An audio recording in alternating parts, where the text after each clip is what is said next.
In many ways, it was an international coming out party. Singapore, a city-state of roughly 5.6 million people, was at the top of the news of the day around the world. Its massive ports, delicious food, clean and efficiently run. This is a country of profound grace and beauty. I think the branding name of Singapore remains intact. Very quickly is able to organize this extremely high-level event that requires extreme security assurances. Song Sung-won has worked in the banking sector in Singapore close to 30 years. He says high-profile events such as the summit can only help the city-state. Much of its income is based on geography and having the second busiest port in the world, with 2/3 of the economy revolving around the service industry. With thousands of journalists in Singapore this week, it has been widely reported that this city-state spent about $20 million on security and other measures associated with hosting this important summit. And what did they get in return?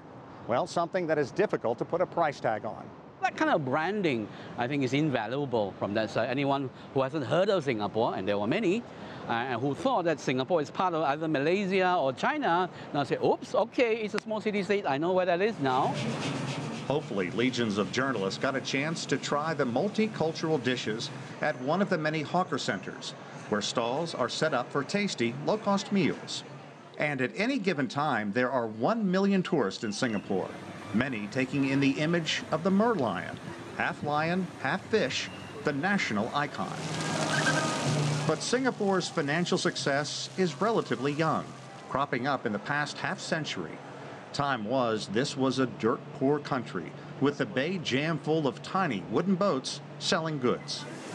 In part by coming here, Team Trump is trying to convince Pyongyang that the poor, isolated DPRK could evolve into a Singapore. I think Singapore does help to show them in terms of if he can do things properly, transparent, honest government, with policy consistency for the long run, you can do this as well. It's a tall order that would take a generation or more, and a massive change in direction for Pyongyang's government. But among the winners this week is Singapore, a tiny, shining speck of a city-nation on the ocean that many believe elevated its status under the brightest of the bright lights. Sean Caleb, CGTN, Singapore.